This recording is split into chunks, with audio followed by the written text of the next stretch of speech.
Good morning, good evening, and good day! It's this week's Monkey Nut Punch podcast with my fucking well-engaged colleague there, Keith. Hello, Keith. You just like, Sorry. Hi. I'll just skip the boring bit with Gareth talking and just wait for mine. Is that the case? Yeah, pretty much. Yeah. No, okay. So, we've got a lot to talk about. There were some other bits I wanted to talk about, but I don't think we're going to have time. So I wanted to talk about, what do you call it? The Devil's Hour. Yeah, we're going to talk about that. I've watched it. We've got time to talk about it, because we've got that, yeah, the end of Slow Horses. Or was that last week? If I skipped it. We did that last week. Okay, all right, that's fine. We'll talk about the Devil's Hour instead. I also watched a TV series called Twisted Metal. And it was surprisingly good. I enjoyed it. It was a bit shit. Like, it felt like a sci-fi original, but I was entertained all the way through, if that makes any sense. Twisted Metal. I haven't heard Paramount of that. Plus. It's based on a video game. Do you know how I would describe it? Yeah. Imagine that Walking Dead is set in a universe where everyone's a bit funnier and quirkier, but still the violence still exists, if that makes any sense. So it's funny and violent. It's funny and violent, but it's got no zombies in it, just like the last couple of seasons of The Walking Dead.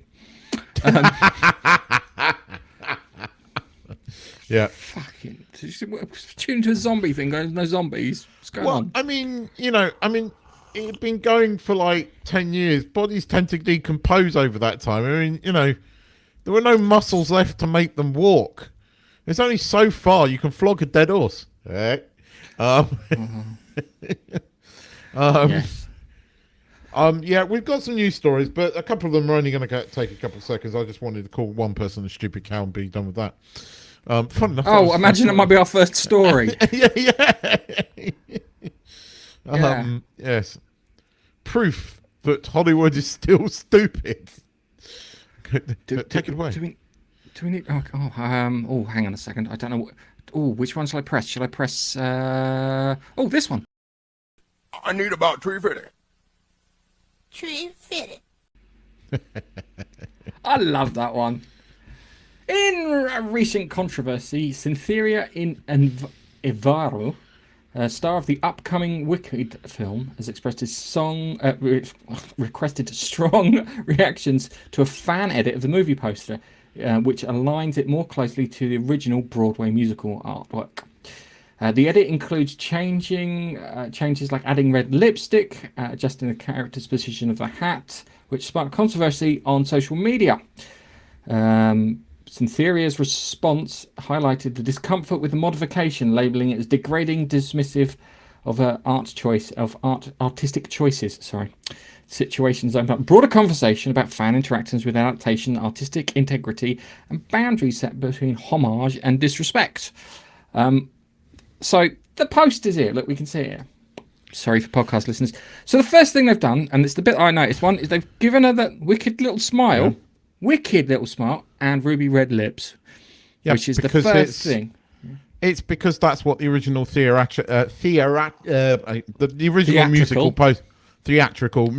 musical poster looks like, right?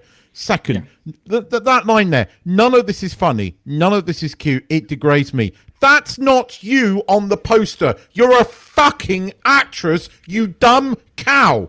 That is a character. It doesn't degrade you, it degrades the character, if anything, and it's the Sorry.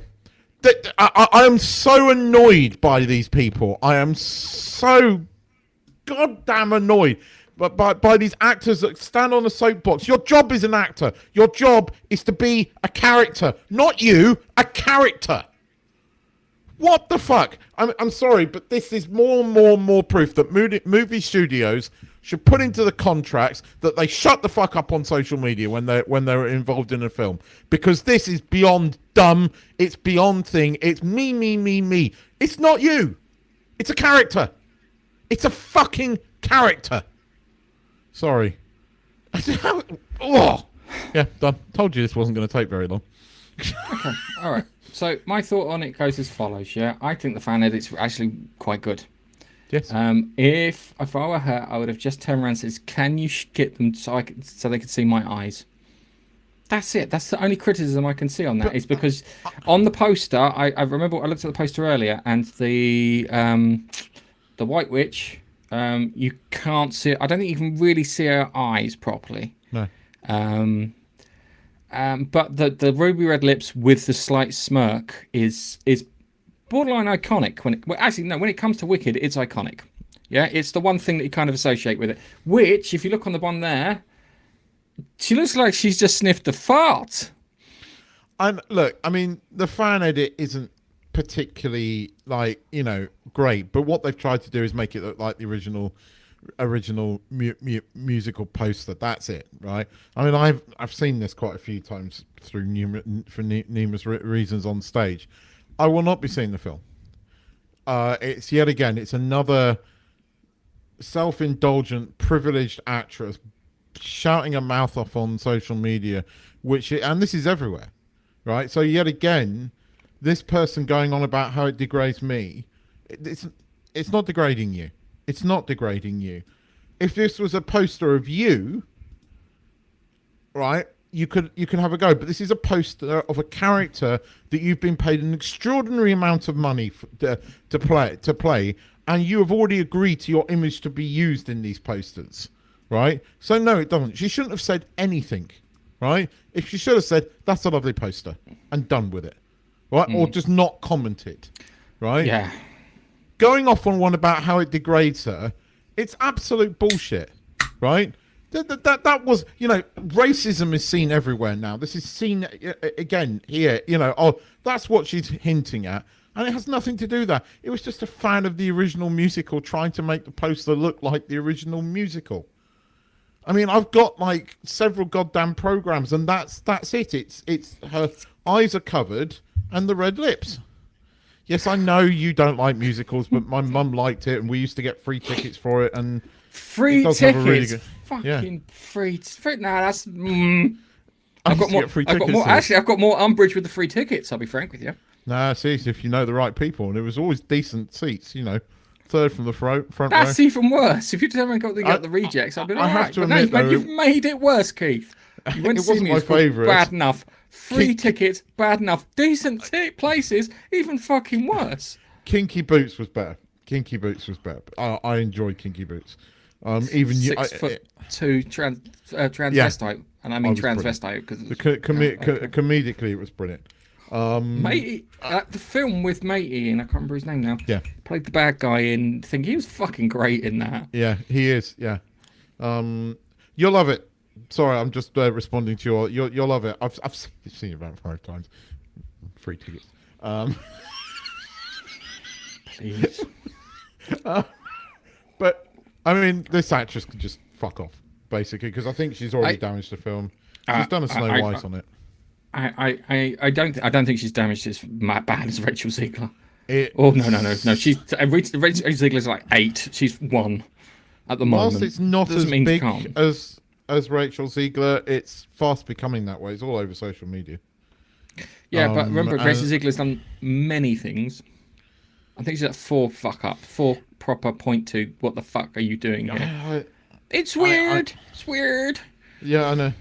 I genuinely think that the studios have got to start building into contracts, social media, or fuck it, replace them with AI people. Because these people are writing their own... They're allowed to be real in front of the camera, but not in front of the fucking marketers. Well, I mean, you can't...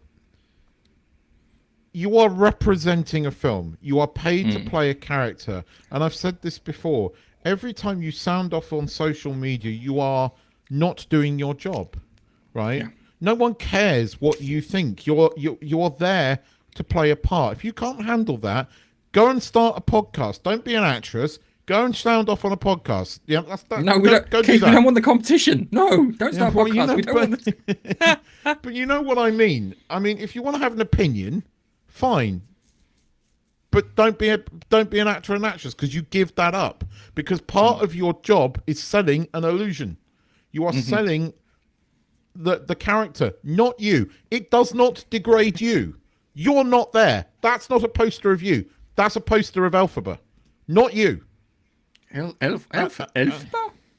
That's the name of the witch. So Steve, the I'll good call witch Steve. is Glinda.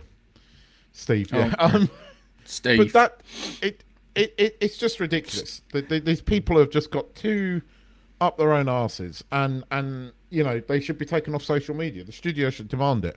Whilst when they're in contract for the movie, right, they can't say anything, and that is until the movie's out and they've promoted it. Then they can sound off on social media. But before that, no. And if they do, they lose money. And they don't like it. Don't be in it. Funny, studios will soon start replacing these people with AI. You watch it. They will. And on that note, I think we'll move on to our next story. But I think I have the most appropriate video for this one.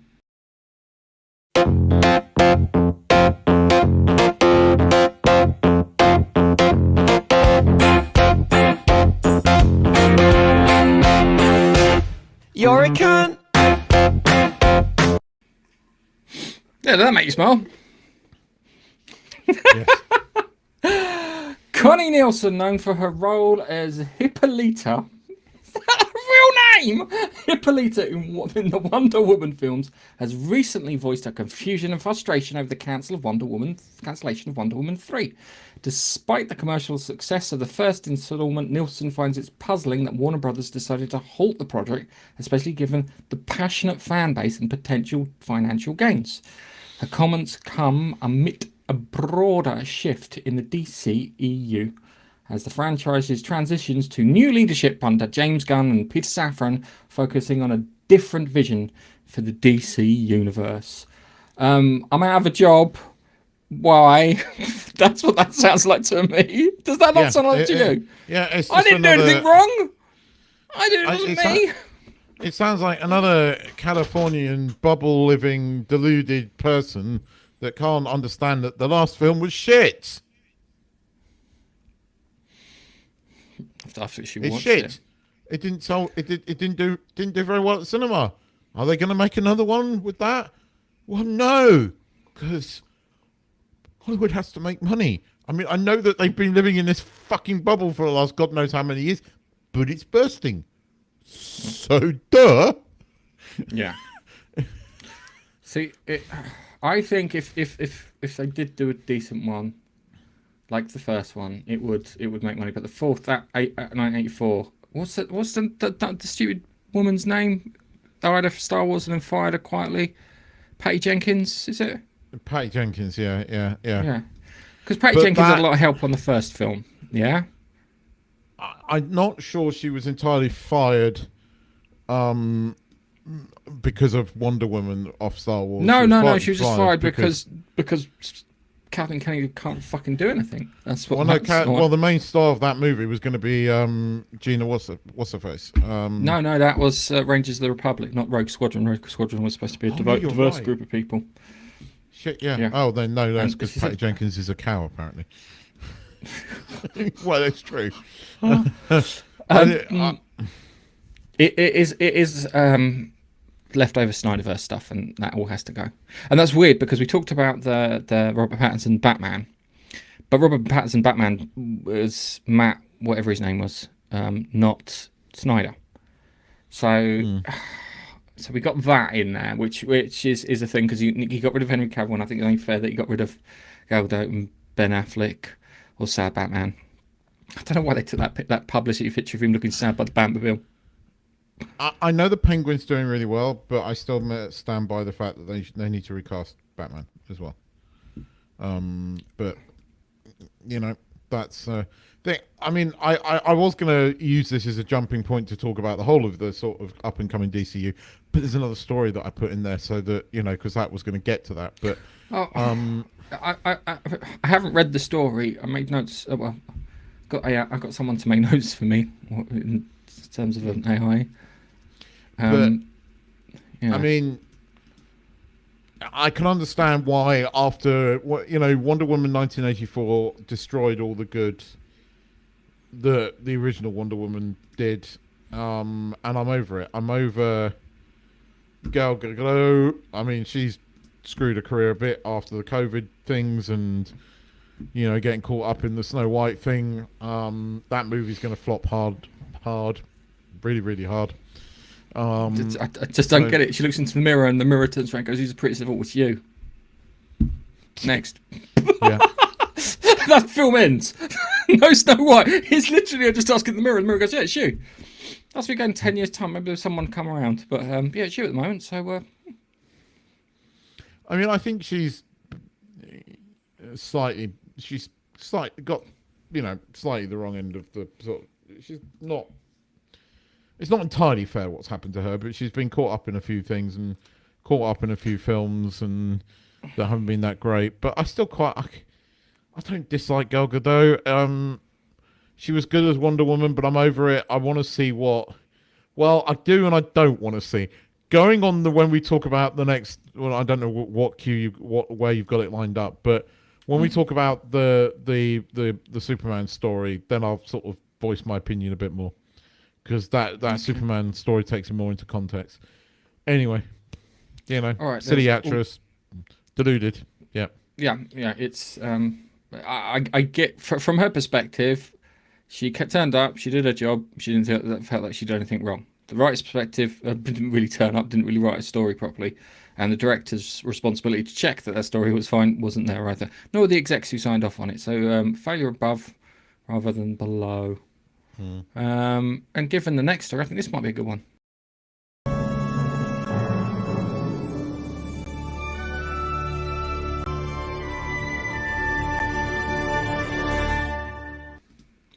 Star Trek Starfleet Academy has been renewed for season 2 at Paramount. Season 1's dead, Keith. No. Even before the debut of its first season, announced during Star Trek Universal panel at New York Comic Con. The news added to the anticipation surrounding the new series, which follows a fresh class of cadets in the iconic Starfleet Academy, diverse cadets. And we're not talking about old Star Trek diverse, we're talking about the shitty diverse. The announcement was also revealed that Tatiana Maslany, She-Hulk herself, known for a role in Orphan Black, will guest star in season 1.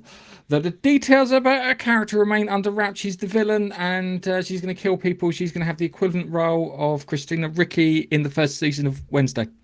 And it will be like Wednesday. But not as good. I mean, all I know is that Star Trek Academy is set in the same bloody universe as Discovery. So, where Earth has become isolationist, the Federation is mostly wiped out, and it's basically the continuing inventions of Tilly. I am ever expanding Tilly. I'm sorry, but the Paramount is another studio that's meant to be losing money and just deserves to burn. Because you're making something that people are not going to watch. This will flop. How the fuck have they got money for season 2?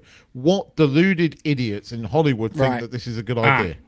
So this is how I see it. They probably sold it as the price that you'd pay for a 22 season episode like you would for syndicated TV. This is how I think they sold it, yeah? And they've given, it's like 12 episodes either side roughly, with limited budget in regards to that. So they've filmed the equivalent of an original season of Star Trek Voyager, say. Yeah, even though I think it might have been 26 in Star Trek Voyager. It's got one of the biggest sets in TV history, apparently, in terms of the Academy set. They're spending the same fucking level of money they're spending on Discovery, which makes me even more pissed off, considering what they didn't spend on Picard Season 3. Do you know what was really upsetting about Discovery Season 2? That there was a Season 2? Well, no, outside the season 2, right? If the section 34, or whatever it is, 43, 34, 31, or whatever it doesn't fuck it. No one really gives a shit. You're not supposed to have that stuff in Star Trek. It was supposed to be a secret organisation that Julian Bashir managed to stumble upon. Yeah, it can't be that secret. Everyone fucking knows about you. The set for their starship. Do you know what that set originally was? Yes. Go on and tell me. Are you talking about the one in Discovery? Yeah. Yes, it was used on the Expanse. As part of the ship in season 2 of the Expanse. Season 2 and season 3. Yes, it was the command bridge where Wynn blows himself up. Yeah, but they removed the elevator from the center. That being abused. And that fashion was just fucking horrible. That, I'm sorry. Well, it's all. I mean, they're all filmed in the same studio, but I have no interest in the Academy.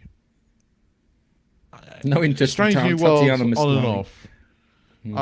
You know, the final of season 2 of Strange New Worlds was actually quite watchable. And I want to see how that ends. But you know, they're just going to put stupid fucking episodes in there again.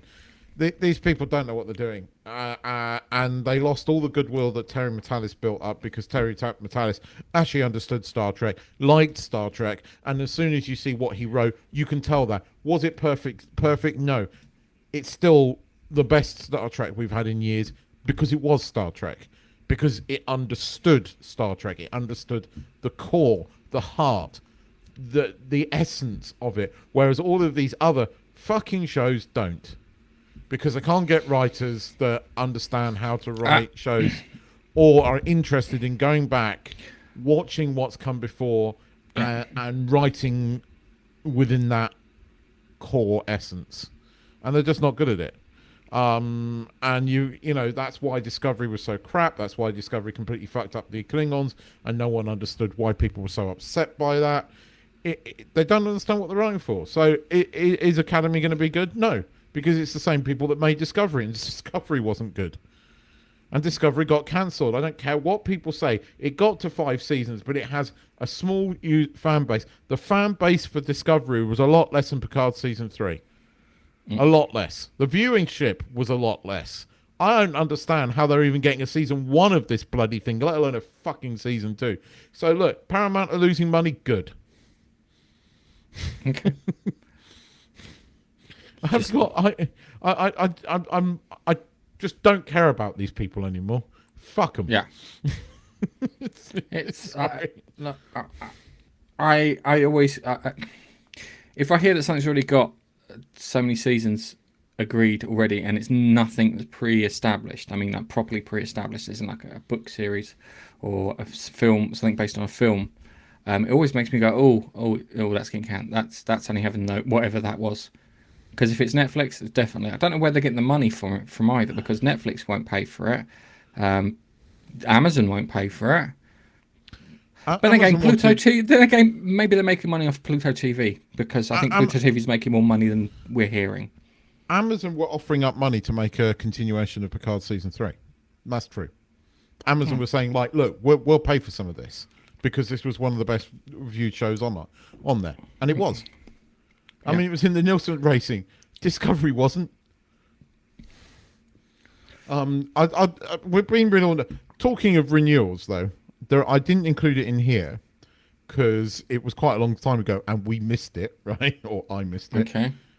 Devil's Hour's got a Season 3. It's already been filmed. Yeah, I know that. After I watched it, after I was halfway through the 5th episode. I went outside for a cigarette and I started Googling. Yeah. Oh, one of the new stories. One of the new stories is just dumb as fuck from the Times, and because it's the Times, I couldn't read it. But the title was terrible, and I'll tell you why when we get to that part.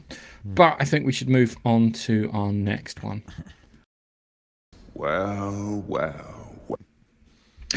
Slow Horses, the popular Apple Plus TV spy series based on the Mick Herron novels, has been renewed for a 6th season, starring Gary Oldman as the gruff, unconventional Jackson Lamb. The series follows a group of MI5 misfits known as the Slow Horses. They navigate dangerous assignments and internal MI5 politics with a sharp mix-up of wit, dark humour and thrilling espionage. The show has garnered a devoted following, making the renewal a welcome announcement for fans. So, Gary Oldman, yeah, he does make the show. He is the star of the show. And it's weird because if you, I think he comes up with the best bits. He does. But I think it also works very well when he's on screen with Lady Di as well, because those two, when they're on screen together, the hatred for each other just works so well. I mean, that chat at the beginning, again, I missed them sitting on the bench a lot this season because those talks are always good. But this is going to go on for 10 seasons. Well, until he run out of books. I reckon it might Well, go we've on. got if they've 9 books. Mate, I've read that the 10th is the last, potentially. then 10 seasons it is, and it's quite good because they when they finished off this season, you could see that they clearly had started putting the other season in play. Oh, they've already shot it. They shoot season 5's in the can. So, I mean, season 4 was pretty much in the can when we saw a trailer last year. So season 6 will be filmed and will be finished by the time season 5 airs, and we'll probably get a season 7 announcement because season 4 did so well in the ratings. I think, yeah. I think Apple really fucking likes the idea of having the seasons already shot, sorted, and just like a case of doing the edits and whatnot. Because you look at bloody Stranger Things. Last season, fantastic. God, do you think how with a follow up a year later would have worked? Yeah, it fucking would have. But no, we having to wait. Kids are gonna be in their 30s. It would have been, in fairness, the strikes, stupid Hollywood actors and writers, did do a number on that. I mean, you know, there's a lot of things that have been affected by the strikes, but I mean, this wasn't because it was made and shot in England. And yeah, I mean, it's not a hugely expensive show to make either, but it's one of Apple TV's most popular. Do you know what I didn't put in here, talking of Apple TV, and that it was officially confirmed? Yeah. Ted Lasso season 4 is real. It's happening. Is it? Mm-hmm. Oh, I'd like to see what that is. As I said, if they just do them, he turns up to help them win the European Championship or the UEFA Cup or whatever the thing is, Champions League. That was it. I couldn't remember. That's all you need to do. He doesn't need to go back as manager. He just needs to help them out. Yeah, just turn up, help them remember some of the stuff they've forgotten. Yeah, reshape them a bit better, put the other ones back on track. Realise, you were good at this, Ted. Just like to point out, and then let him go on his merry way. He says, next time I won't. Shrinking started again this week. Actually, it was the first season is quite depressing. It's funny. I compare it to Ricky Gervais's series about his wife dying. Right, that's what the first season of Shrinking was. And the people that made Shrinking make Ted Lasso. So Roy Kent is one of the writers, and he's now in the second season as a character. Yeah. But the second season started on quite a good note. And I actually quite enjoyed it, and I actually quite enjoy Harrison Ford in it. Harrison Ford playing a bit of a grumpy fucker works quite well. It does work quite well. I would have never thought. Shocking, isn't it? Shocking. Does he crash like aircraft into golf courses? Well, he does crash things, but the first 2 episodes were quite good. The first 2 episodes of season 2 were quite good. It does have that. I mean, because it's the same people that did what do you call it? Spaced. Oh God, no, the medical comedy. Why am I having it? Scrubs? This is all the people behind Scrubs. So there are some Scrub moments in this, and Roy Kent turning up. But I am glad that Ted Lasso's coming back. I need more Roy Kent. He's a grumpy fucker, and I love him. I love that character. And he's got to get back together with Keeley. There's a clip that keeps turning up on YouTube where Boss Lady comes in and goes, "Oi, Kent, get your hairy ass in my office now!" Right? And like the football team behind are all sniggering. He turns around and he goes, "I'm never going to forget this. Not one of you spoke up, and you all know my ass is not hairy." See me in the It still makes me laugh that fucking laugh. I love it. Do you know what the funny thing? Tanith was watching Wednesday, and Hannah, whatever her name is, I want to say Gatsby, but I don't think it is. I know who. But the one who, anyway, if she had a sister, Gwendolyn Christie could be her older sister. True. Because that would work, because they got that kind of big woman look. That's just an awful way to describe big woman. She big woman with big things. I quite like Wednesday, actually. I thought Wednesday was pretty good. I'm looking forward to Wednesday season 2. I need to watch it. I've not watched it. I've not watched it as a whole. I need to watch it as a whole. I keep watching it in bits. So it was quite good. The Uncle Fester episode's really good. I know that because I've watched it twice. And the guy who plays Uncle Fester does a really good job too. I have no idea. I can't remember what the actor's name is, but he did. Yeah, that was good. And and General Ortega is fucking tiny. She really is, and doesn't help when she stands next to Gwendolyn Christie at half the bloody height. Anyway, on that note, we'll move on to our next one. Oh, let's have some Nige. Hi, this is Nigel, and I'm talking in my lovely narrator's voice. Bask in its loveliness. But don't bask for too long. We need your help. Come to YouTube and watch our videos for the love of God. Well, send Keith round to your next barbecue and he'll eat all your food. Toasty! You have been warned. The Lord of the Rings, The Hunt for Gollum, an upcoming film set in the J.R.R. Tolkien Middle-earth universe, has been confirmed to be a single movie rather than two, following early rumours. Screenwriter Philippa Boyens clarified this point. She's also hinting at the possibility of additional films in the work, set between Bilbo's birthday parties and the events in the mines of Moria. The film will focus on the untold part of the Middle-earth saga, diving deep into Gollum's story. Directed by Andy Serkis and featuring a potential returns of characters like Gandalf, the project marks the continuation of Middle-earth's cinematic legacy. Or, as we like to call it, well, you know, The Hobbit now, after we've seen Rings of Power, doesn't look that fucking bad, does it? I mean... It was just too fucking long. If they're going to do it right, you're going to have to bring back Viggo Mortensen. You're going to have to bring back McLennan as Gandalf. Mm-hmm. He's on the first... He's on the first plane to New Zealand. Well, he's already said he's going to be in it. But there is talk of doing more movies. And there are tales to be told. There are tales to be told there. That are in the appendices, and it's still going to be much better than anything Rings of Power can do. I'm quietly optimistic because it's been written by Peter Jackson's wife. Andy Serkis is quite a good director. Andy Serkis knows that this is the character that launched him. Yeah. It's not been made in Hollywood. Peter Jackson is involved in it. It's going to be made by Weta, so it's the people that it's going to be made by people that love Lord of the Rings. Now, these people loved Lord of the Rings, but they did kind of screw up The Hobbit. Sorry, Biffa. But it's not that they screwed up The Hobbit, but it was way too long.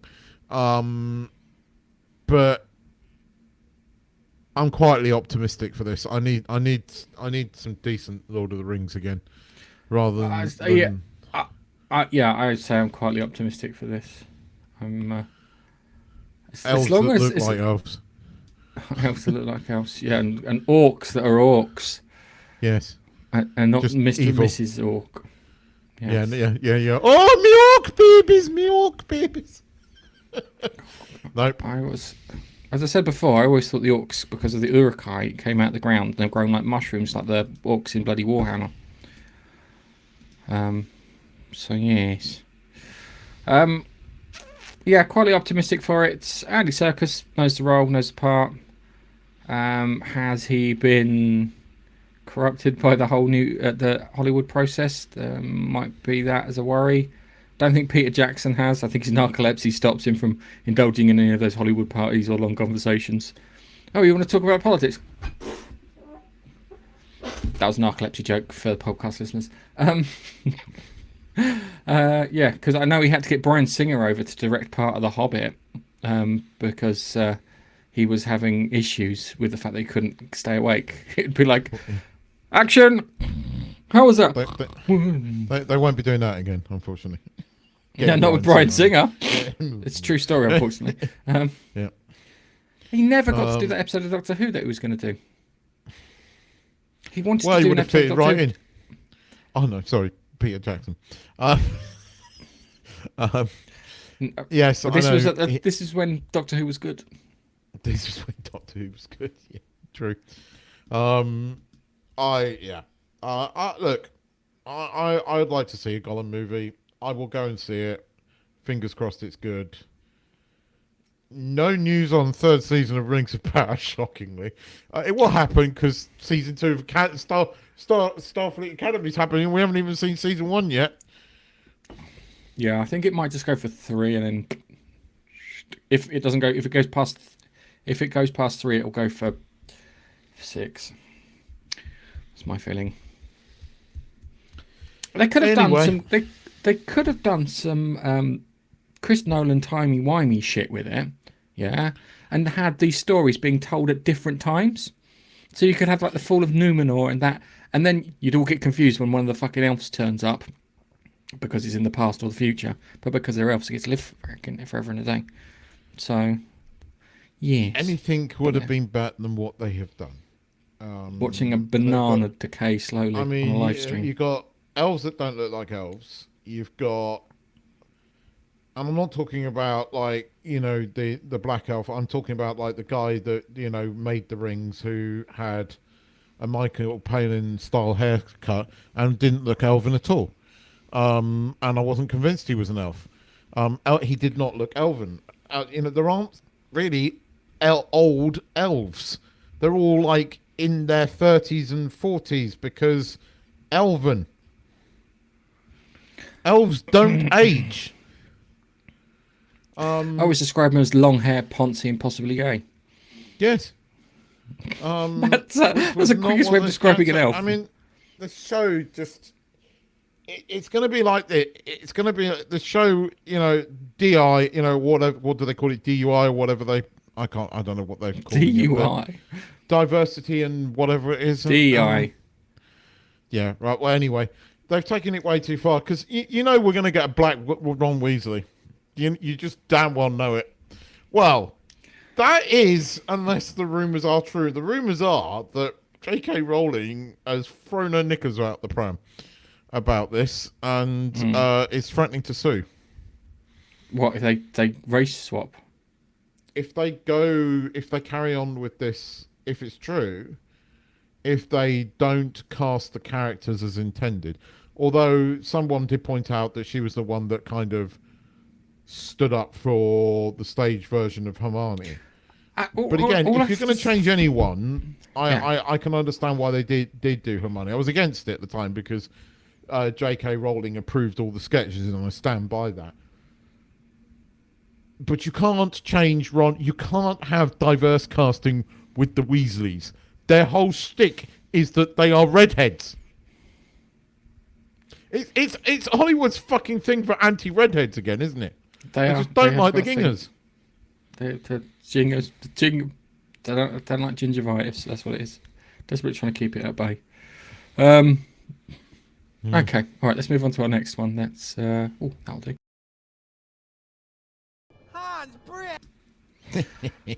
James Gunn has revealed that Krypto the Superdog will make his live-action debut in the upcoming Superman film. Oh, fuck no. Set to release next summer. Gunn has made the announcement during October's Adopt Shelter Dog Month, sharing that Krypto's character was inspired by his own dog, Uzu, who had a difficult start in life. This is a new addition to the Superman universe and will bring a fresh dynamic highlighting the relationship between Superman and his loyal yet not always well-behaved canine companion. Krypto's debut will mark the first time the character has appeared in a live-action film. Okay, building out anticipation for both fans of Superman and his superpowered pet. So, hang on a second. Right, so I think Smallville, there was Krypto in Smallville, briefly. He had kryptonite powers. And he's definitely been in the thingy. Right, so why do we need just focus on Superman for fuck's sake? You know the worst thing is the dog's going to be in 2 scenes and there's nothing going to be any superpowered nonsense or anything. It's just going to be a regular fucking dog on a farm, isn't he? I don't know because I liked Guardians of the Galaxy. It is my favorite. It is probably still my favorite Marvel movie. And James Gunn's brand of quirkiness works for that, right? Mm-hmm. It works really well for the Suicide Squad. because that's what it was. You know, the Suicide Squad was quirky, right? It works really well for the Peacemaker series because Peacemaker and that character and all of that was quite quirky. So all these obscure characters that Gunn likes to do works. I mean, he did it in Guardians of the Galaxy. Fucking hell, you had what's his face Duck in there. You know, he was in every one of them in a cameo everywhere. You had the dog in that. And the dog was funny, especially in Guardians of the Galaxy 3. But Superman is not one of the quirky characters. He is a tent-pole character, right? Regardless of whether you like him or not, and I agree with a lot of what you say about Superman, he's one of the big couple of characters, right? Yeah. And you can't be that quirky with this or it doesn't work. If you want to do, I still maintain that actually Superman and Lois is one of the best on-screen versions of Superman ever done, right? And I'll tell you what, they're doing the Death of the Superman at the moment. I've seen the first 3 episodes, and I am not afraid to say I was crying like a little fucking girl. Because if you think the Superman comic is sad, this is way sadder. I mean, it is fucking brutal on how sad it is, actually. I mean, I know we had that whole argument about like what's it Interstellar being sad. This makes Interstellar look like a fucking fun movie in terms of sadness at the moment. Superman and Lois, Jesus. I mean, talk about piling it on and on and on and not relenting. It is fucking brutal. Anyway, but Superman is a tentpole character. You can't be quirky with this, and this is what I wanted to talk about because I am a bit concerned. I've never been convinced that James Gunn was the right person to be heading up the DCU on his own. I like James Gunn. I like his quirkiness, but it does not work in mainstream characters, and Superman is a mainstream character. So when you hear that Krypto's going to be in it, I kind of went, oh God, it's going to be a bit... Superman shouldn't feel like the Guardians of the Galaxy or Peacemaker. It shouldn't feel like that at all. And I've got a feeling it's going to be exactly like that, and therefore it's not going to work. Which makes me think, God, what's he going to do with Batman? I mean, are we going to get like are we going to get a 60s Batman revival? Because that doesn't work. Oh, Linda Hamilton, Wonder Woman. Well, okay, look, I'm not going to argue with that, but... Wonder Woman! Yeah. But Batman has evolved since then. I'm a huge fan of 60s Batman or Batman 60s. I love it. I've got the Lego Batmobile from 60s Batman. I'm a massive fan on that. I grew up on it. You and I were going to do a rude version of it at one point. Or just... Actually, though, we were going to do a rude version until we realised that they actually did include quite a lot of the ones that we were going to do in there. They got away with that in the 60s. I think someone's beaten us to the dubbing over of R2-D2's voice. But they didn't make him Cockney, and they didn't have him just yelling at C-3PO for being a raging homosexual, which is because you know when C-3PO goes, oh, how rude, like that, perfect chance to say that and then have him respond like that. But hey, these things happen. So I think this causes me concern, though. This story, my brain tells me he's going to be in it for like 2 fucking scenes. Come here, dog. And then the end. Oh, hey, dog. Yeah. If it's like Clark Kent and his dog's just called Krypto, but if you suddenly have a super dog flying all over the place, which I wouldn't put past James Gunn, right? Then that worries me.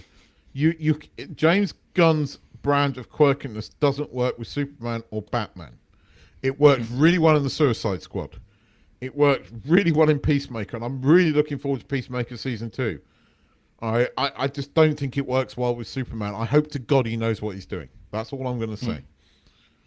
Because this is the one and only chance the DCEU has, really got a chance to exist. And I agree that it needed people at the top to control all of it, because that's what didn't work very well with Zack Snyder's one. And Zack Snyder was completely the wrong person to make the DCEU. And they've got to slow recast motion. Black and white. Anyway, And it comes in, then they released the Snyder Cut and it's in 4x3, and you think that your streaming service is broken because it's in old screen. And it's not like when you get IMAX, when you have Steve Nolan, Chris Nolan IMAX one, and it fills the entire screen. No, they couldn't do that. Bastards. What a wanker. Anyway, I think we should have a look at the comments before we get onto the trailers. So let me just put the music on.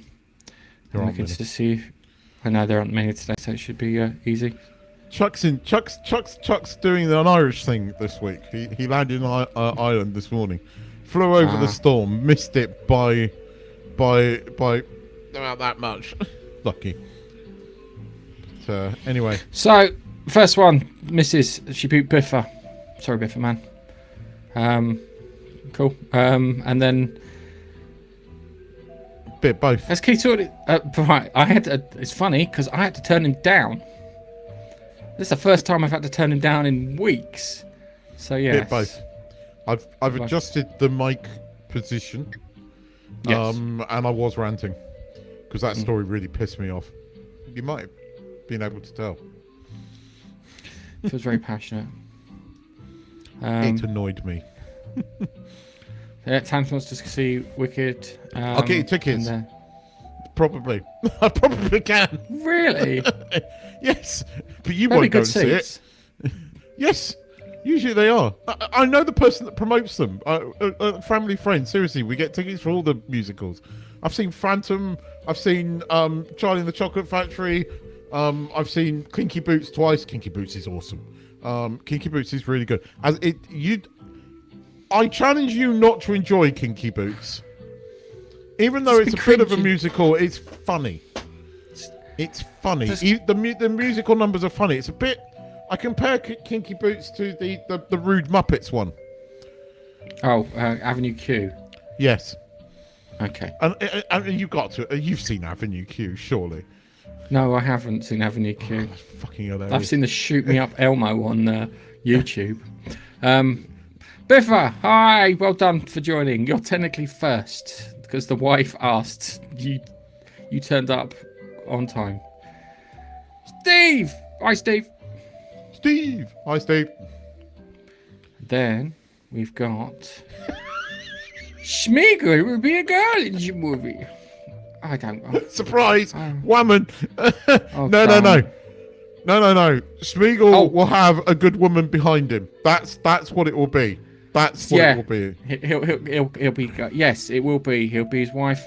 Tried to rein in his murderous impulses. Yeah. But he didn't do good enough to do it. I don't like. No, I'm not. No. Yeah, you're right. You're absolutely right. But DC super nuts. Fucking sucked. I agree. Again, I agree with you. But Gunn likes these kind of things. He does. I mean, as I said, he put Howard the Duck, didn't he, in and the dog. Although the dog, in fairness, in Guardians of the Galaxy 3, the dog was funny. The dog did actually make me giggle. The talking dog was like, "You're a bad dog. Take that back." That didn't make me laugh. I mean, I know that James Gunn likes dogs. I get it. I know he does, right? But yeah, Superman, no. Anyway, yeah. Let's watch some trailers. So, let's watch some trailers. This one I did not know anything about at all. I did. Right, just to put this into perspective before we say that surprise women, right? This is the beginnings or the origins of the Bene Gesserit, right? So it's going to have a lot of women in it. Just saying, right? So contextually, it's correct. Yes. Okay, I can live contextually correct. We've never seen a force like this.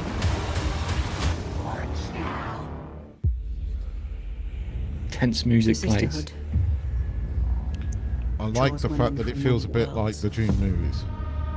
To advance our species and govern the future. The Imperium is fragile. The great houses fight for control. Now is the time to... Is Mark Strong the Emperor in this? Yeah. No, I think he's head of Arrakis. I think he's head of one of the houses. He might be the Emperor, but he's certainly in charge of Arrakis. Okay. But this is I always like love. 10... Go on. I always love it when they have the thingy for deaf people where it says tense music. Yeah, this is meant to be a few thousand years before Paul Atreides, so this is quite a long time before. Okay. secure the throne and protect the Imperium. This endangers everything. There are secrets we have gone to great lengths to keep. The Imperium is a circus of fear and rumor. I'm surrounded by vipers. I think he is the Emperor. Yeah. If I lose control of Arrakis, the great houses would feed me to the worm.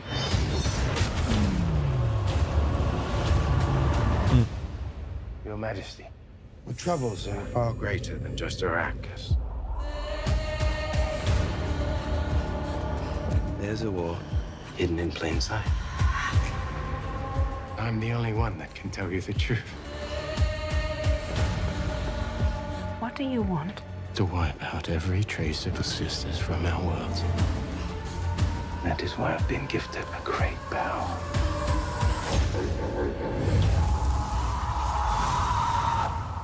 Consider me a true believer.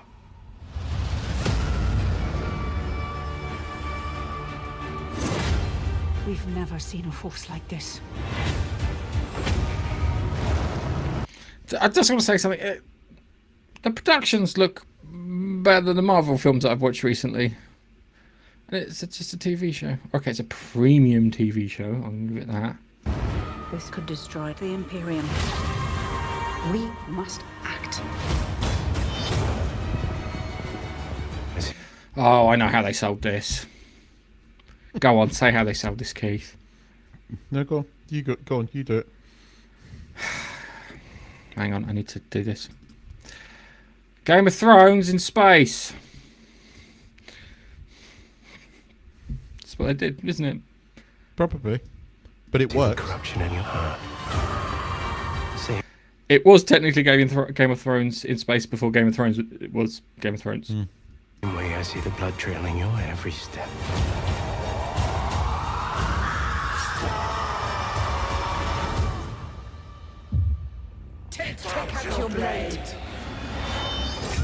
This is madness. The reckoning is here.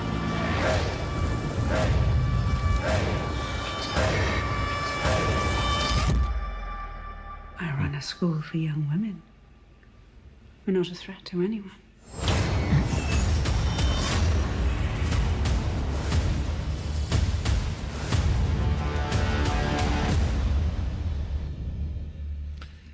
This is essentially what sets the whole thing in motion in Dune Part 2 and whatever they're going to call Dune Part 3, but Dune Messiah.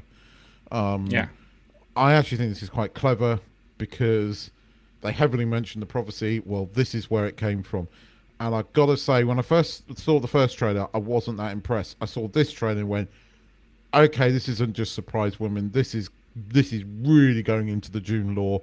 We could get to see a lot here. I mean, you saw the big transporting ship, which we only get a brief glimpse of in the first Dune movie, which means that we might see a lot more in this. What's the face? The guild, the transporting thing.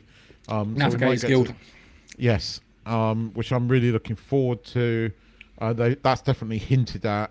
And we get to see more of the Empire of Dune at a time when the Bene Gesserit were being set up, when all of these things were happening. So if you know anything about Dune lore, this looks quite good. Jude Law? You're right. I know some bits about Jude Law.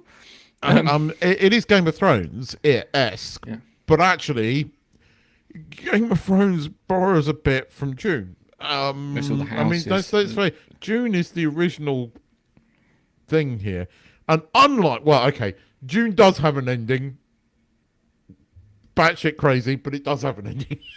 Emperor becomes like half worm. Oh no, that's halfway through. It gets more batshit than that. Fucking But hell, yes. I only got halfway And that's through. Paul Atreides' son that becomes half worm and lives for thousands of years. It goes more crazy. But this looked good. Actually, this trailer kind of went, yeah, I'll watch that. It might be shit, but it looks good. It's a good trailer. It is good. I think it looks like it's got potential. Gave me very Foundation vibes. Yes. But better. Yes. I'll give you that. Before we play the next trailer, there's only you've got to do a video bump, and there's only one that you can play for this. See what I did there. See, Tanis, you can't. I was gonna do it afterwards in celebration. That was the plan. Okay. Do it afterwards then, but it's contextually correct. Do it now.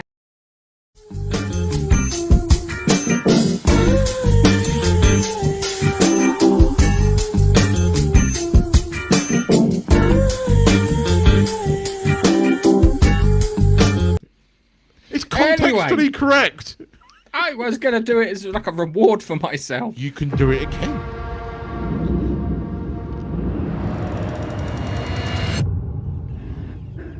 What's the big question? What if everything you know to be true was just one big lie?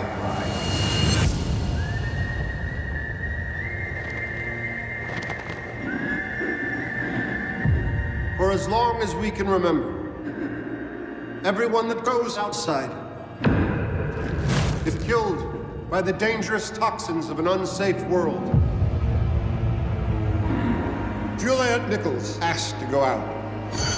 She was a fighter. Warning, oxygen levels low. But she died a hero to the silo. She might be out there somewhere, still alive. The lies have to stop. People are saying it's time for a rebellion. You can't control what she means to people. I need to know what happened here. For my friends, my family. All we're trying to do is survive. Nothing's gonna stop me from trying.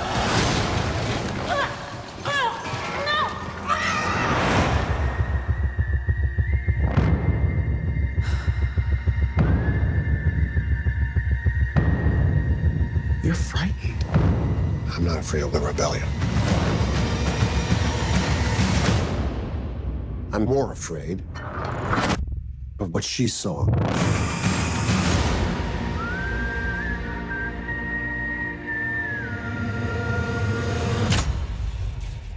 You try to open the door again, and I'm gonna kill you. I recognise that voice.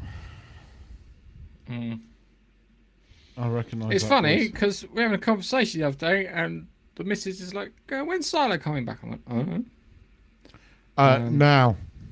Or November. I have to re-up my bloody Apple TV. I just cancelled it in favour of Paramount.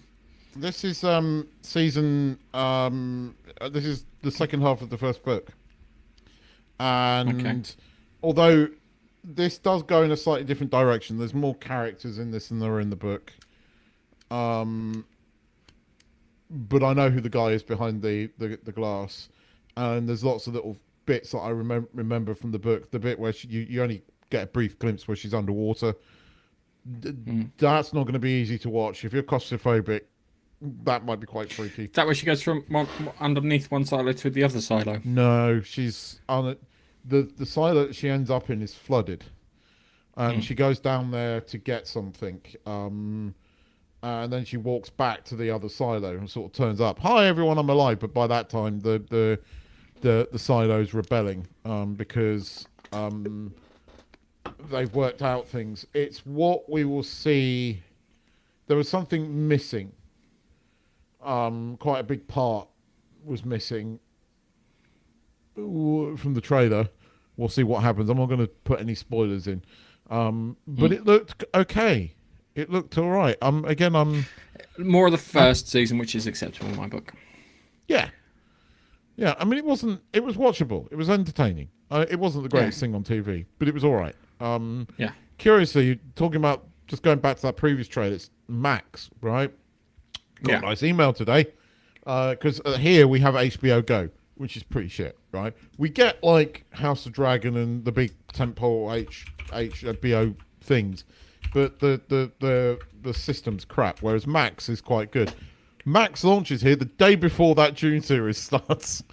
So Cool. we're getting new apps, same subscriptions for the year, and then we have to change our subscriptions, but proper 4K, boom. So, and this is good. As I said, this is some good stuff coming out on Apple TV over the next few months. You've also got, what's his face, season 2 in November. The one where they forget and go into the bottom of the Severance. office. I thought it was in January. Severance. I thought it was this year. Is it January? Well, anyway, we've got good stuff on Apple TV, so, re-up. Oh, fuck. Or go and buy an iPhone and get 3 months free. I already have an iPhone. I've already bought one. I bought one last year. I need the new one. I don't need a new one. I bought a new Apple Watch, but I haven't bought I bought an Apple Watch that hopefully is going to last me for a few years. But I haven't bought a new iPhone. But Apple TV. Yeah, I was going to say phone text kind of slowed down. Weird. But yeah, no, Silo. So if I remember, I always kept on comparing it to Fallout. You did. Yeah. It ended with the discovery that there were more than one silo. Season 3 technically is going to be very different unless they do it alongside, because the third book or the second book is completely different. It doesn't happen at the same time. It's actually a prequel.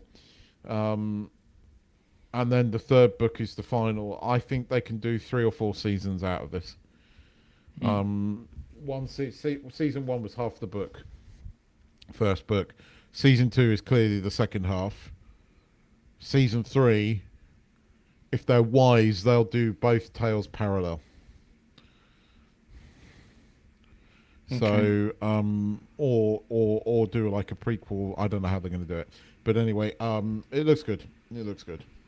So, shall we, before we talk about Tenet, let's talk about, because I didn't know Devil's Hour was coming out this bloody quick. It's just like, oh, it's out, right. Oh, it's all of it out. Okay. Yes. I'm just going to say this right now, right? The first episode of season 2, had that been the season final, Devil's Hour season 1 would have made perfect fucking sense, right? And had it finished on her going, I remember. Boom. Because I rewatched season 1, right? And I stand by that. Season final was a bit shit. Right? But episode 1 of season 2 made everything make sense. As says, make it make sense what they did that with the first episode. And the way that episode ends in season 1, when she sort of like, I remember everything. Oh, now it all makes sense. It's like, okay, now I see what's going on. Do you know the worst things? I reckon they filmed a majority of that. That was leftover footage from the first season. That first episode just, it put all of those things that felt were missing. It's like, I remember talking to you at the time going, I really enjoyed it up until the season final. And the season final was an anticlimax. It never... I knew that it was implying that she had another life and that had started, but actually, what it was that her first life was as of a cop, and she was married to Ravi and everything else. And you see hints of that throughout season 1, but it all came together. And then those 4 further episodes, you're having to remember who the characters were, but now now I really enjoy it. I found it really compelling. I really did. I was just absolutely kind of glued to it, and it was a weird thing because there was stuff that happened in the first season that was happening in the second, and then it made a lot more sense when you saw it from both angles, which didn't make sense the kind of first time around because you only saw it from the one time stream sort of thing. You knew another one existed. So things like that neighbour's house caught on fire because the little boy brought the fire over with him. That was Isaac? Yeah, he brought it over with him. And then the one thing I didn't like is the fact that we didn't find out who was in yellow hoodie. I'm assuming it's Joshua, who's the son of Evelyn Wiseman, who's the woman who can kind of see this stuff happening. You don't think it's Isaac? No. I think the time remains roughly the same. Well, so it can't be Isaac says at the end of or the beginning of the episode 5 where he sees Gideon in the hospital, I'm unbound. Right, because Gideon doesn't know that he can jump between time streams. Yeah. Between time streams. Cycles. And I think she can.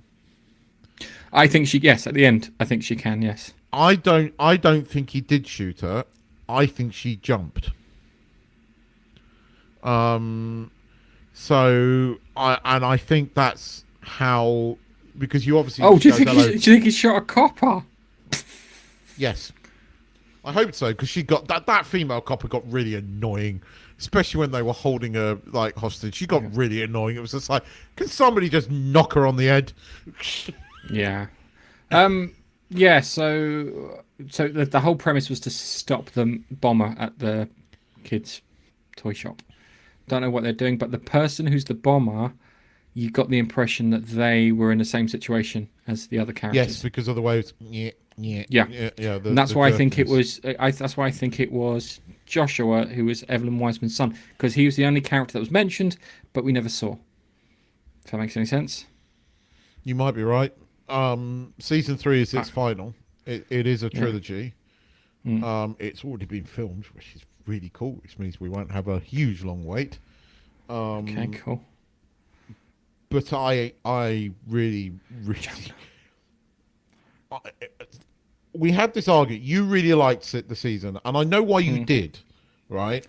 But it was that final episode. It was just kind of anticlimactic, and I watched it again, and I was like, it's still anticlimactic. But then you follow it on with that episode from season 2. That's where it should have ended. It should have ended with her waking up, going, I remember, right? Even if they just put that scene at the end, right, of season 1, right, without the context, and then gone back and revisited that in the second episode, it would have made more sense. Her waking up, going, I remember everything, boom, turns that whole show into a different show.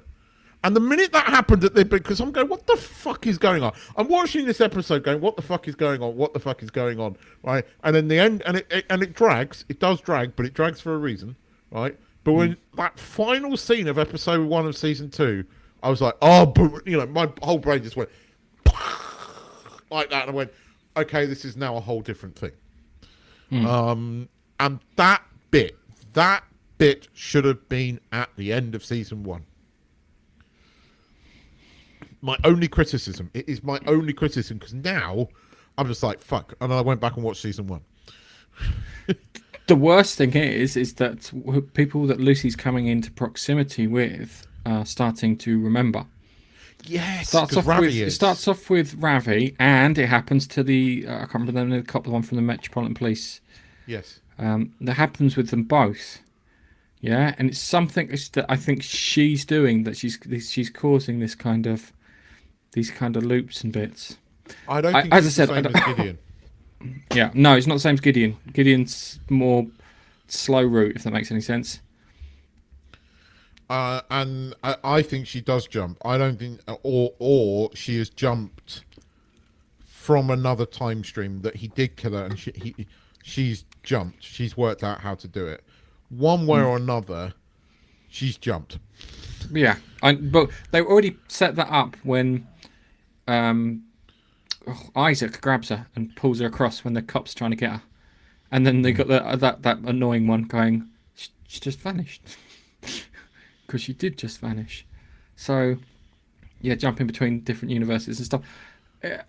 Yeah, it was. Feels like old school BBC. Yes. Feels like really old school BBC. It's funny because I watched something on Paramount Plus which feels like new BBC, and I'll tell you about that if you get a chance. And it was but yeah, it was good. I like the way she kind of she moved them out into the middle of the woods, so that way if the kid woke up, he woke up in the middle of the forest with his bed. He's like, okay, well, there's no ghosts or anything here, so that's fine. And then he just popped back to sleep, and that kind of worked out. I love the fact that she was using the fact that she had knowledge of sporting events, so she was making money. So she got a payout, and then she'd been gambling, and everyone's like, oh, she's got gambling. It's not a gambling problem if you're winning. And then the thing that Tana swore by when she watched it was she remembered the thing about Evelyn Wiseman, which I didn't. I'll be honest with you, so I'm gonna have to go back and rewatch it just to check. But yeah, because you had Evelyn Wiseman, she's like one of these people who's also become unstuck in time.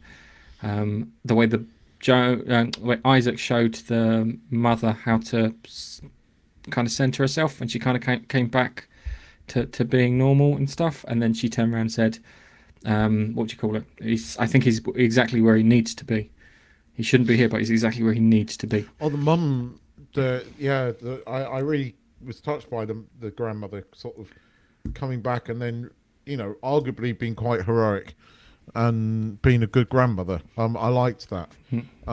It was a moment of happiness in it's quite a downtrodden series, but it's the performances that are so compelling. I mean, Capaldi is fucking amazing on screen, but he works well with Lucy, the actress that plays Lucy.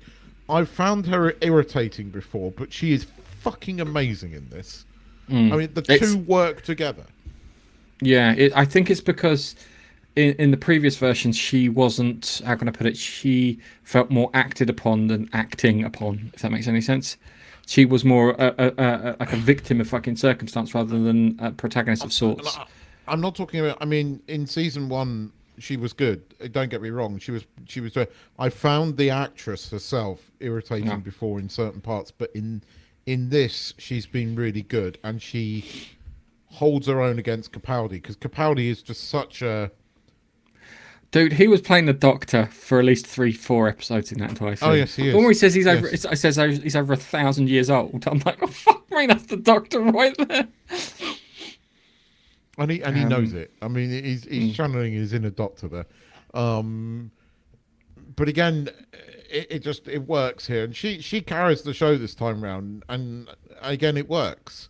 Poor old Ravi getting stabbed, and he's going to fucking remember that. He's going to wake up and he's going to remember that, and that's fucked. And I found there saved a lot of people though, which was a good thing. Yes. So yeah. But I found their relationship tragic and heartwarming at the same time.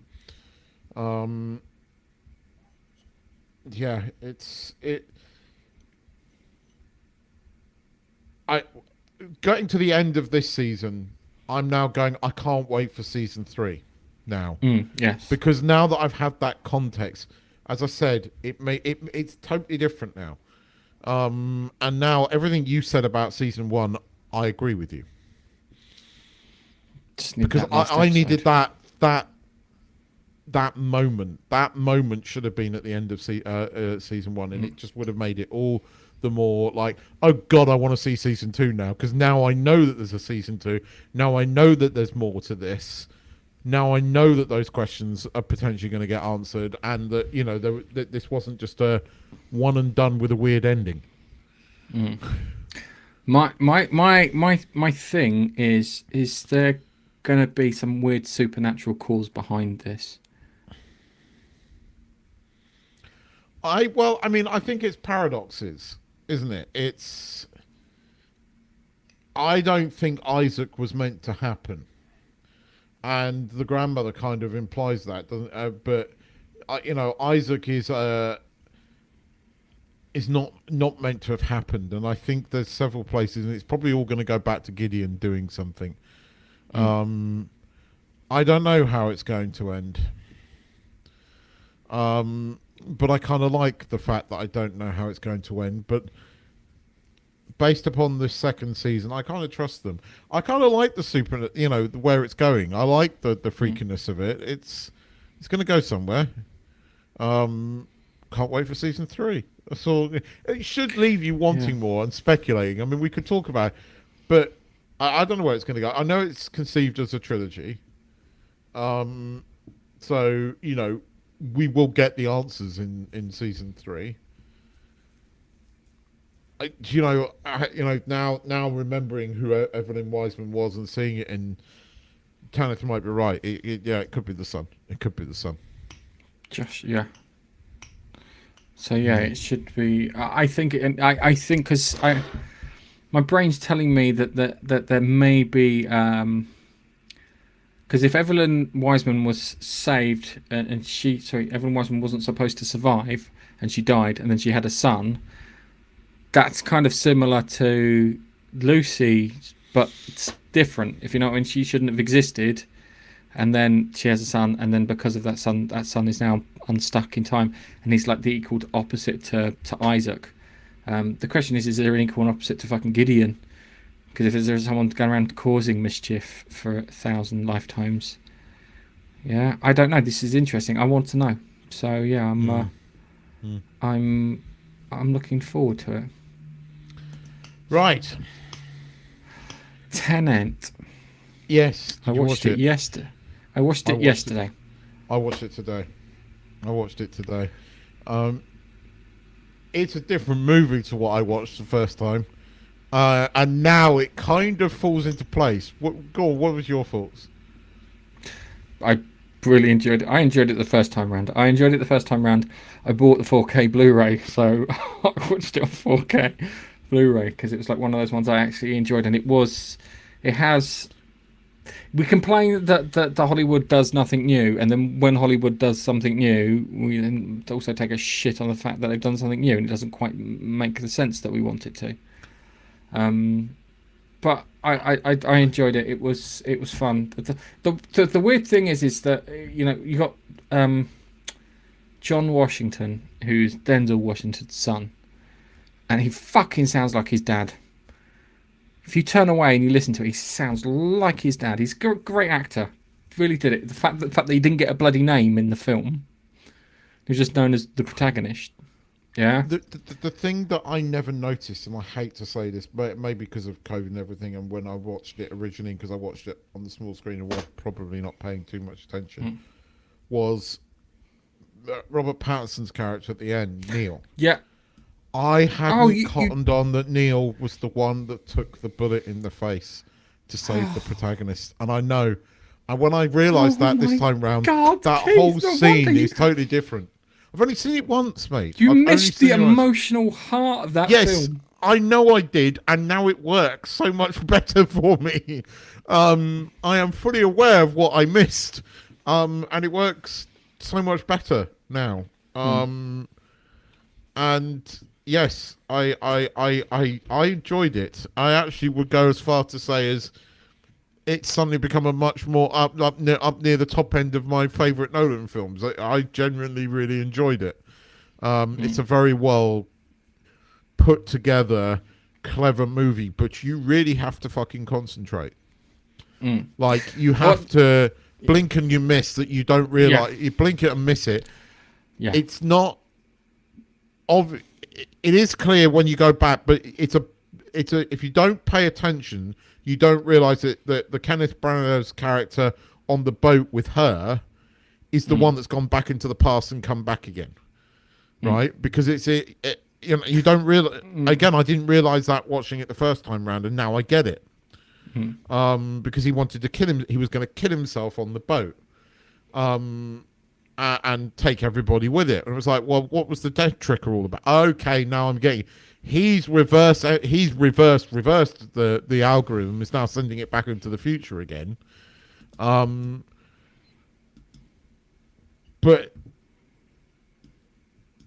I never got that watching it the first time round. Yeah, you've got to watch it. It's not that I hated it. I just didn't think very much of it the first time round. Watching it this time round, I went, "This is a fucking good film." So, yeah. So just going into the just talking about the characters, you've got protagonist, and you've got Neil. Where I'm agreeing with you. Neil's a great cat. It sounds really good. Neil's a great guy in the film. Robert Pattinson does a really good job with him. And if you ever get round to reading any of Dave's books, that's how I picture Dave's main character is Neil from that, but with black hair instead. I don't know why black hair. Again, it's Neil that saves him right at the beginning. And again, I hadn't gotten that on. Yes, God, I miss because so of the much. same little Yes. tag. Anyway, yes, and then you've got Elizabeth Debicki, fucking tall, that woman. There's a bit where she's leaving the restaurant, and you see the emergency exit sign, and you think she's going to bang her head against it because she's in high heels. Kenneth Branagh, really good in it. Good. Yeah, the spillover from Dunkirk. He likes doing that. He books him for like 2 movies. Michael Caine. Michael Caine is the equivalent of what do you call it for Chris Nolan? Is the equivalent of Stan Lee in the Marvel films. He is, but he is now retired, right? And I don't know if he'll be in another Nolan film, right? And I'm conflicted by it because I watched his final film the other day, and it's a beautiful film. It's hard to watch because actually it's got Glenda Jackson in it, who literally died after making this. Yeah. And it's a film that reminded me so much of my grandparents' relationship, and it's a beautiful, beautiful film. And Michael Caine is utterly brilliant in it, as is Glenda Jackson. The two of them together, they're fucking perfect in this film. And if that's going to be his final film, you couldn't want for more. You know, it's always a shame that Connery's final film was League of Extraordinary Gentlemen, which is not that good. Had it been the Finding Forrester, perfect again. Yeah. But this being Michael Caine, but at the same time, even if it's a cameo, I love seeing Michael Caine in Nolan's films, and that's I'm conflicted by it. By it. It's one of those things. Just to hope he's around for a few more. I think he's like his Lucky Charm sort of thing. Forgot Michael Caine. It's all good. So the first things first is the way that it deals with time travel, because it uses different rules. So it uses the Dan Simmons Time Tune rule, not the standard the DeLorean / It's talking TARDIS about affair. entropy. Now, I didn't really Reverse understand entropy. But I didn't understand entropy or the concept of entropy or reverse entropy. When I watched this film first time around, funny enough, one of my favourite book series, they used entropy and the concept of reverse entropy to get out of a jam in what was meant to be the final book but wasn't. And now I get it more, and I get what was going on here. Although, again, I had to go back and watch a couple of things a couple of times to go, what? Okay, now I understand. See, the other thing too is I don't know, because it didn't sound. I always got the impression from when the protagonist talks to the Indian lady, and I can't remember what the Indian lady's name is. Priya. When he's talking to Priya, and Priya turns around and goes, "Oh, in the future, someone built this in the future," and he said, "In a couple of generations' time, someone figures this out and then sends it back to be broken up into pieces." And she was this, and my brain's telling me it's the scientist that was exploring how the bullets and bits worked. So when he goes to the thing and he sees Fleur Delacour from Harry Potter, because I can't remember the actress's name. Yeah. When he sees her, I always thought that she was the scientist that came up with it. No. And it kind of, like, it would make a bit more sense that everything would be wrapped up a bit better. It was said it was in many, many generations into the future, and basically Kenneth Branagh's character basically says they're coming back to stop climate change and things like that, but that would have destroyed the planet. So you had the antagonists and the protagonists. And you know, Priya says to him, the last conversation before he kills her. So the last conversation before they're in the car, and again, brilliant. The bit in the car is brilliant. Priya says to him, you know, that there are people that know that don't believe this and know that it will destroy, and you know, and then you have that conversation with the army guy who says, you know, you've got to go and hide this and then it'll kill yourself, you know, so that it's hidden. He says that, you know, they're people that this was sent back. They reversed the entropy on it, and you've got to, you know, reverse the entropy on it again and hide it. So, but that, I mean, again, in the car when he kills Priya, right? The bit so clever with the phone. He plays her message before you see her giving the message, and I was like, clever.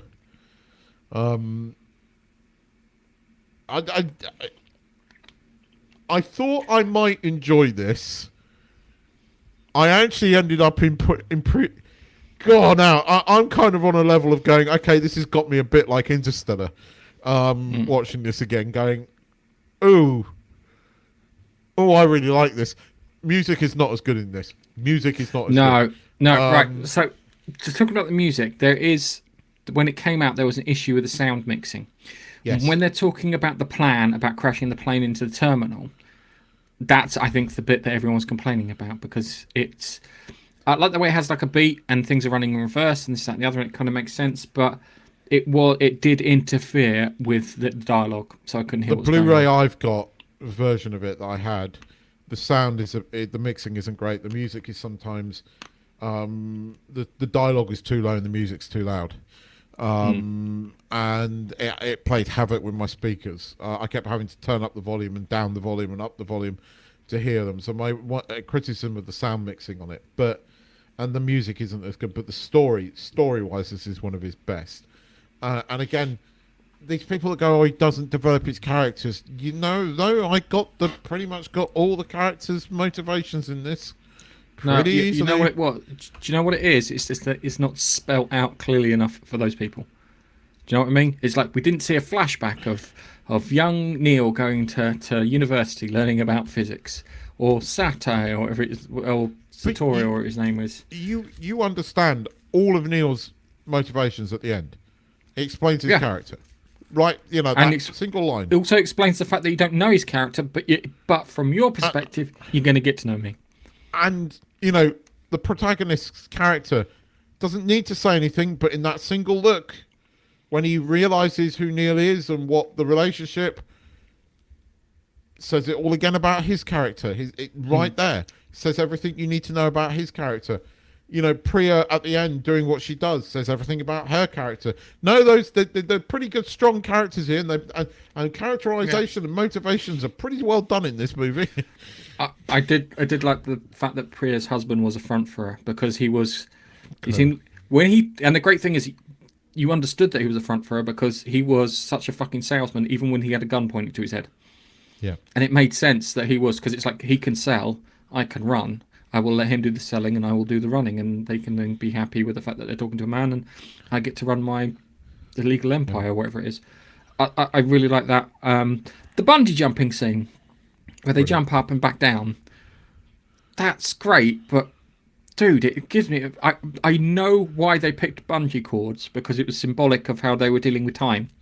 Yeah, because it could then send you up to one point in time and then take you away from that one point in time. But he does say, but he says, you know, when he escapes, he goes off, you know, you don't like this. He goes, yeah, but don't want to have to do this, and he escapes, and you can tell. Yeah. But really good, and I love the way they just sort of like merge into the crowd in those kind of cool suits that they're wearing. That was really good. The thing is, right, look, Nolan belongs in sci-fi. Right, and I'm going to say that after watching Oppenheimer, I'm going to say Nolan belongs doing sci-fi and fucking James Bond. Okay, that's where he's best. All right, I just want to bring you back down, because I want to bring up one thing that I would like to think was an influence on this film, and And when I bring it up, you'll go, yes. Red Dwarf backwards. Yes. I bet it bloody was. I bet it bloody was. I know. I bet it bloody was. We should write to Nolan. We should write him. Did you ever watch that Red Dwarf episode? Is that what kind of, was one of the influences? Because if you read about it, he was thinking about this film for 20 years. Well, actually, 20 odd years before this film came out was an episode of Red Dwarf called Backwards. Well, 30 years, I'd say. But no, it was 20 odd years. It was Red Dwarf 5. 92. I think it was season 5 of Red Dwarf. No, season 3. It was opener of season 3. No, it was after. How much 3. Money? Opener of season 3. No, because it was the had the Star it wasn't Wars the first actor that was Crichton. It was the second actor. It was what's his face was Crichton. It was just which was season 3, which was 90. No, because the first actor was season 3. Crichton didn't turn up. No, the first actor was season 2, and he came back and voiced Talkie Toaster in the episode White Hole in season 4. Hang on. Nerd off. Here we are. No, I'm going to start this because I'm damn sure it wasn't season 3. Oh, how much money, Keith? How much money? Come on. No, because you have a habit of being right about these things, but I'm not sure. I don't think it was season 3. You don't think it was season 3? Fuck, it was season 3.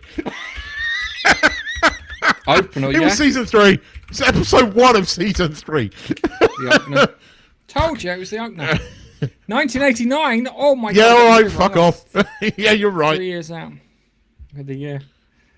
No, it was. Well, Red Dwarf, that's what it made me think of. Is that I'm surprising they didn't. What do you call it? Didn't do the toilet joke. It's like when you go through the turnstile, make sure you don't go to the toilet. Cat at the end of the door. I still can't get over that. That was season 3. I thought that was a season 5. No. Jesus, was it that far backwards? Red Dwarf, and they did the book. They did the book too, and they had the new. They had you're right. Yeah, they had the new Crichton, and they changed him from being like a butler to being a Canadian. So it was like you had the American, the Canadian, the Scouse, and the person from Surrey. Which is funny because that guy is so English. Robert Llewellyn, isn't it? Robert Llewellyn something, isn't it? Yeah. Or something. He's so English. Scrap Heap Challenge. Gosh, I used to love that fucking show. But I ended up enjoying this far more than I thought I was going to. It ended up being far more bloody profound than I thought it was going to be. It's now suddenly up there with Inception, Interstellar, and the others, and by God, it deserved a cinematic bloody release, and I wish I'd seen it at the cinema. I'm sure they'll have. Where he's doing the pull-ups on the ship that's going backwards. It's weird and clever at the same time. It's a clever film. Yeah, and the temporal pincer at it makes sense, but getting your head round it, you have to really think about it. It's the thing that always I found interesting was the way that they had the two rooms when you had just before the car chase, and they had one side red and the other side blue, so you could clearly see that, and they put the fence up on the other side too, so they knew that when you were on that side it was going that way and that side. Nice little kind of like indicators to try and show you where things were going. I did enjoy that. That was good. The car bit was weird. Where he has the car accident because it happens fucking backwards. So yeah, that was interesting. So I thought I like Tenet. It was good. I just want to call it Tenant because it sounds like it should be Tenant. Yes. Yeah. Got here the people. Here's the steeple. I mean, up there's people. That's how you greet someone. But even that's the secret handshake. Even the title's quite clever. Because it was the 10 minutes that they had at the end. By the way. Yes, but 10 net is 10. You know it.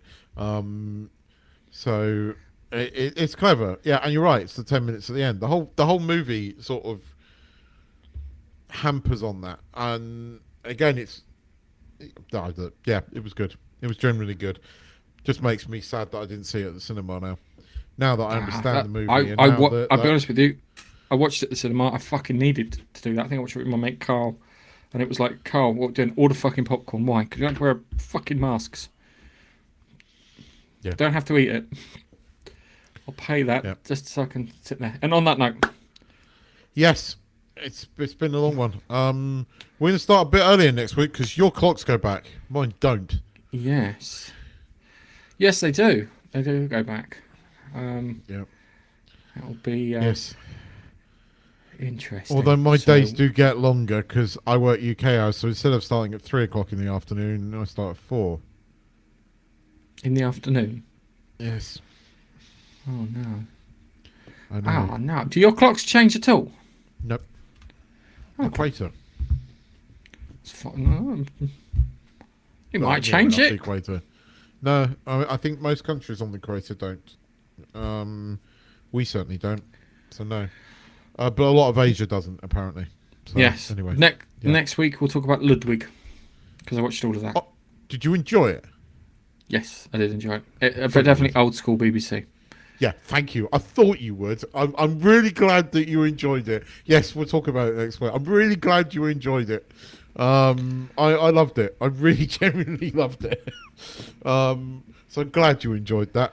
We'll talk about that next week. Thanks to everybody in the chat. If you're missing Chuck, he's in Ireland, getting very hammered in Jameson's right now.